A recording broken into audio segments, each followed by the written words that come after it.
Yo, what's up, chefs? It's Vinny, and allow me to welcome you back to the final episode of my Zero to Hero Monk series, where I'll be showing you how I went from this to this, all for roughly a 5 Divine Orb budget. Also, I'll be including a brief character breakdown towards the end of the video where I go over the budget, passives, skills, etc., followed by the full step-by-step endgame version of my triple element monk build guide coming out hopefully tomorrow. Finally, if you guys enjoyed the series so far, make sure to subscribe and stay tuned for the Ranger series that's coming up next. Now, as always, we're getting things started with where we left off in the last episode, which means showing you how I got my final 7th and 8th Ascendancy points.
Can be no escape.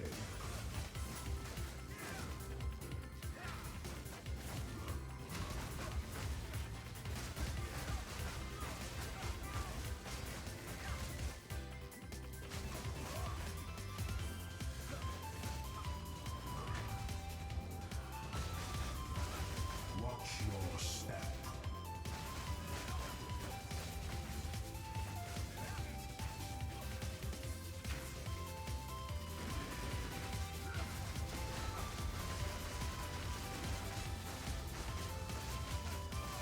This cannot be. It is only time.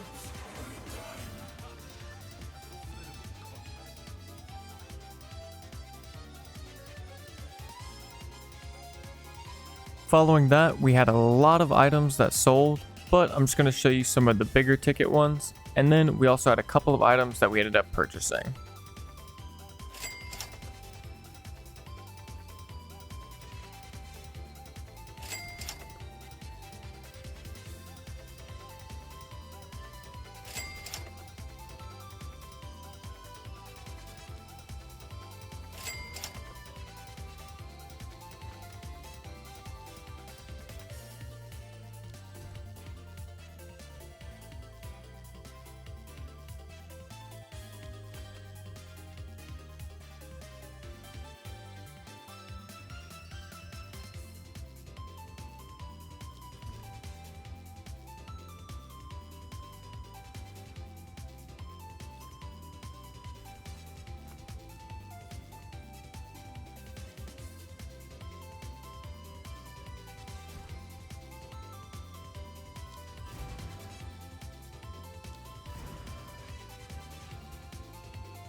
Give me the Grim Feast.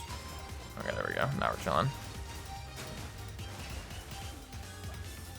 Starting that third ritual without freaking. Oh my.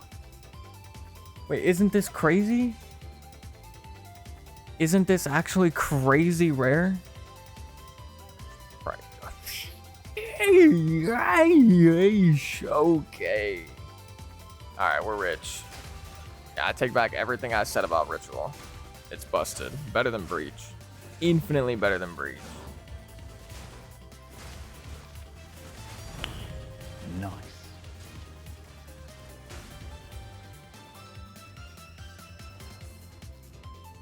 I kind of don't want to do it if I can help it, but I might end up doing a couple upgrades just for defense here in the near future. So I can, like, feel like I just never die.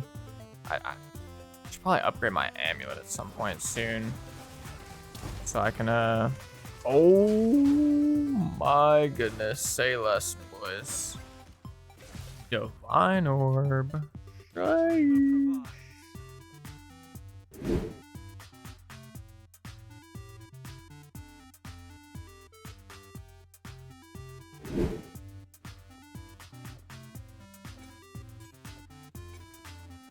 Okay, use my power charges.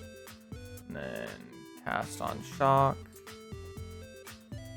Boom, boom. Okay, we're good. I don't know if my power charges will actually, I don't know if my charge staff is gonna last long enough, but we'll see. It's gonna be close.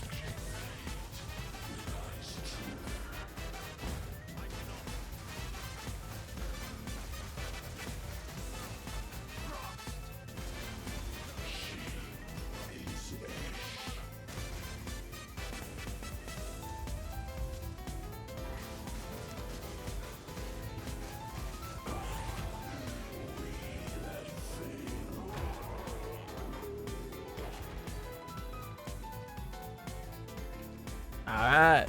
Alright.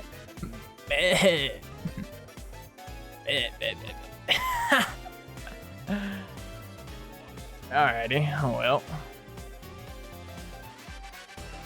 And then I go this way, right? Rising Pyre. This is like this.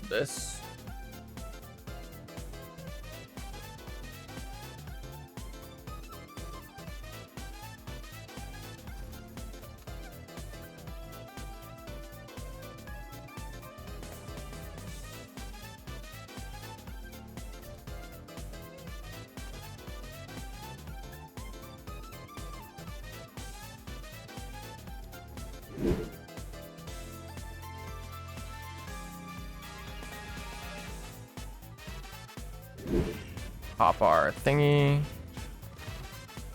Rid of Grim Feast. Okay. Alright, this looks pretty good.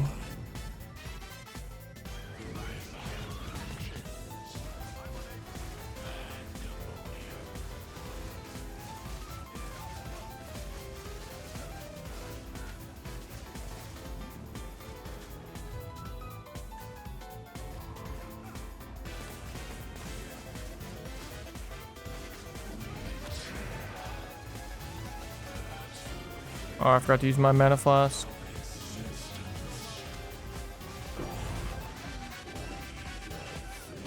Let's go! Let's go, bro.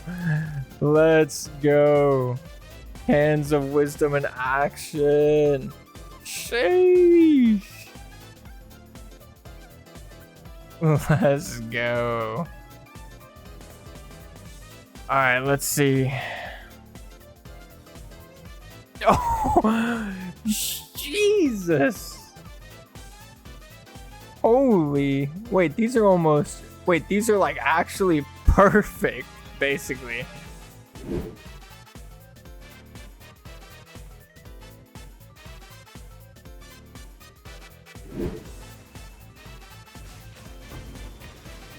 Holy orbs, actually. What the fuck?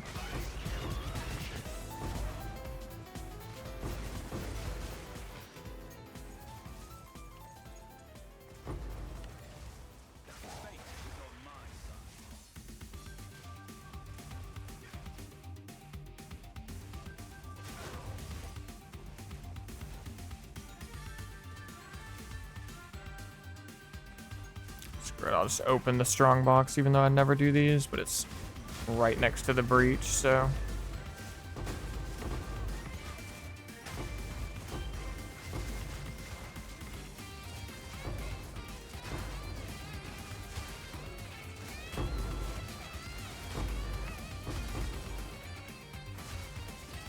Holy loot, bro. My goodness. It's disgusting.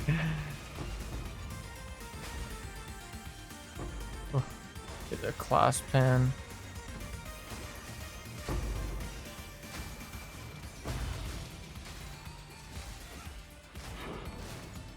I'm gonna try and backtrack and go the down direction.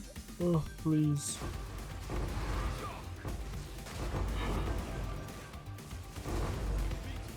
Holy shit. Bro. Oh, I think I got that rare in time.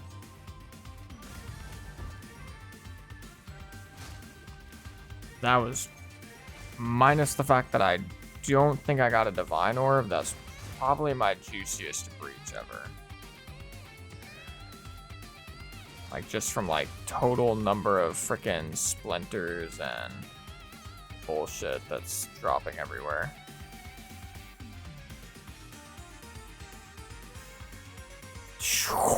Imagine being a imagine being a console player right now. Holy shit.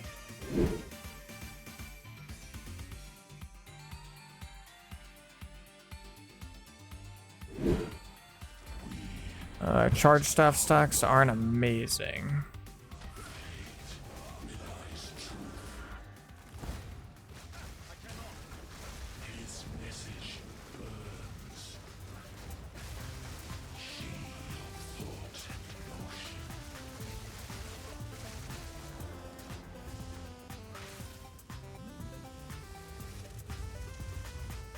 Shit, I almost trolled.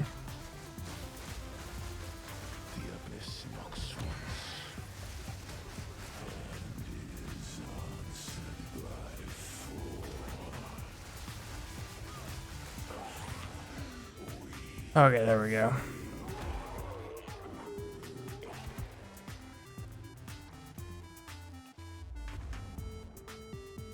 W. We got actually piss. We got nothing that even showed up. And finally, as promised, here's the brief character breakdown. We're going to get things started with the gear and the budget, and we'll start things off with the staff. Before we actually get started, I do just want to quickly say that the market is in a bit of a crazy spot currently. There is something going around where people are, like, one person gets in a group of people and the one person has like 600% increased rarity of items found, and that's applying to the whole group, and it is kind of messing with the market, so you have to do your best to look for good deals, but it might be a bit difficult at this exact moment.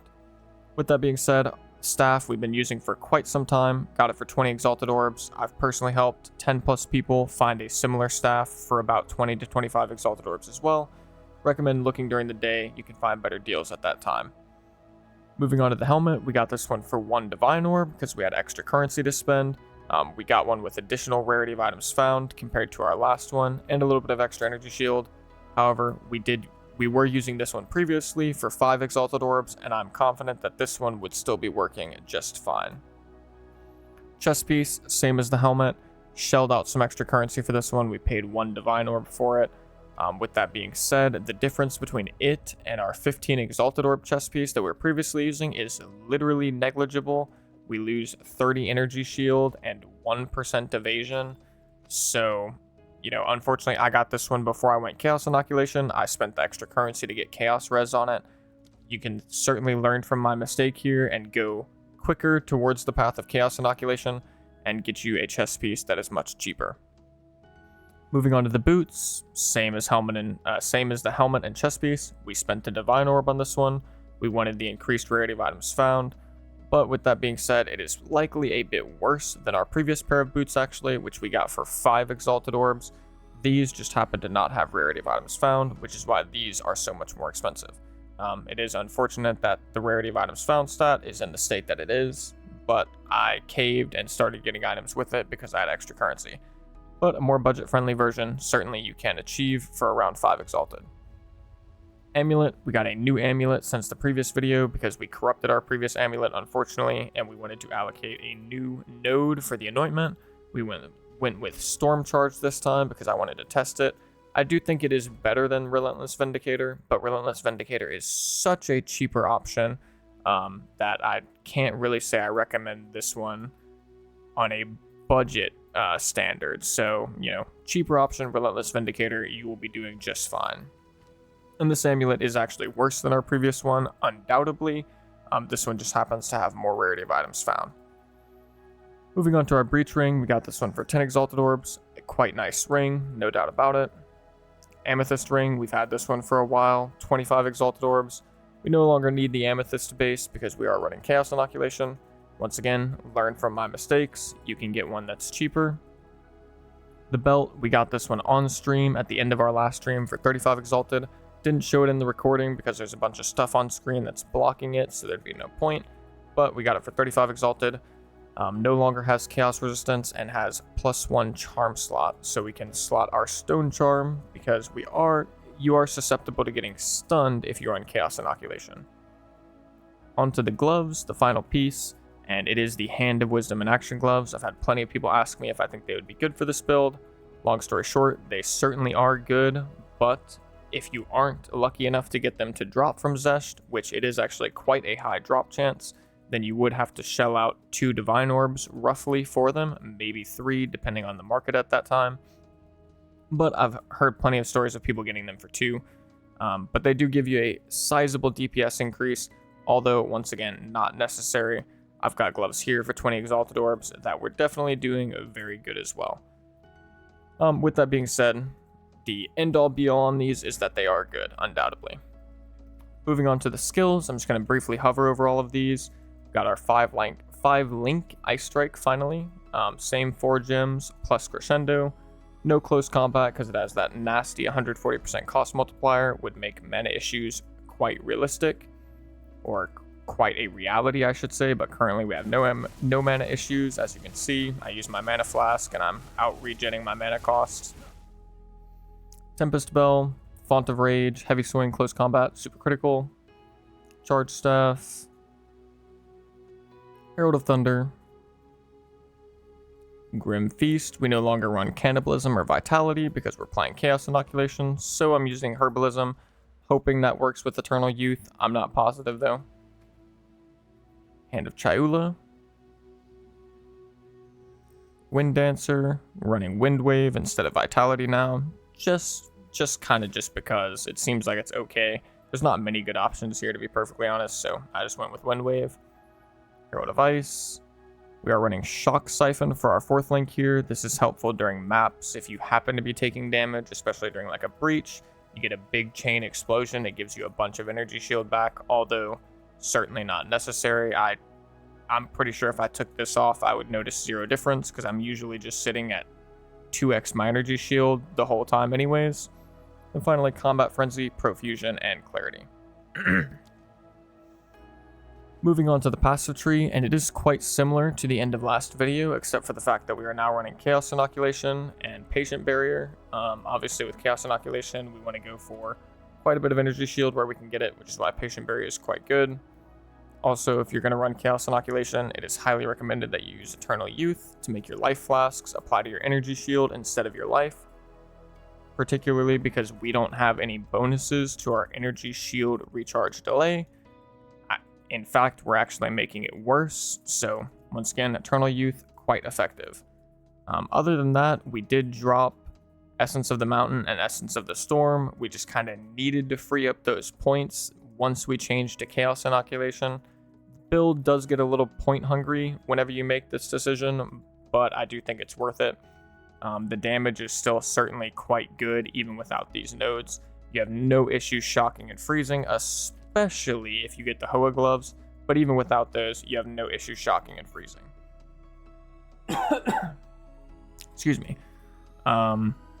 We also dropped these 3 nodes, and instead we're taking the extra crit damage bonus here and here.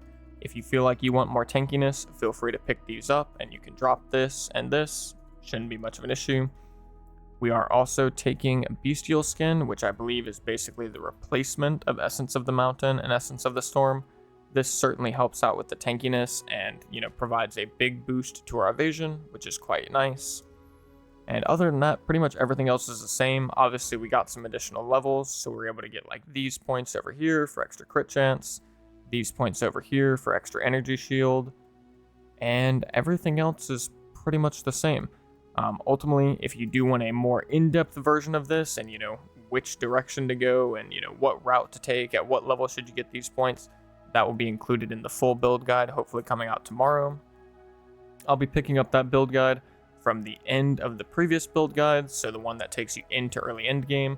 I'll be going step by step from that point all the way to where I'm at now, so that way you can be having an amazing time even in the hardest difficulty of maps and some of the hardest difficulty pinnacle bosses that are available in the game.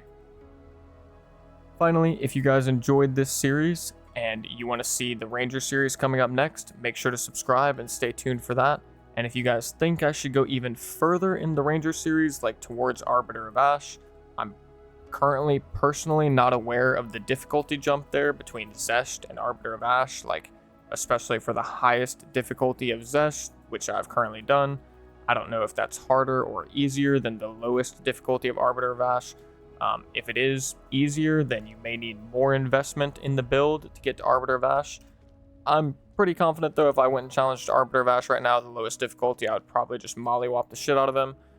But with that being said, like I said, if you guys want to see me go further on the Ranger, feel free to let me know in the comments, and I will certainly take it under consideration. And last but not least, take it easy, chefs. Watch your blue eyes fade to gray as you fade away.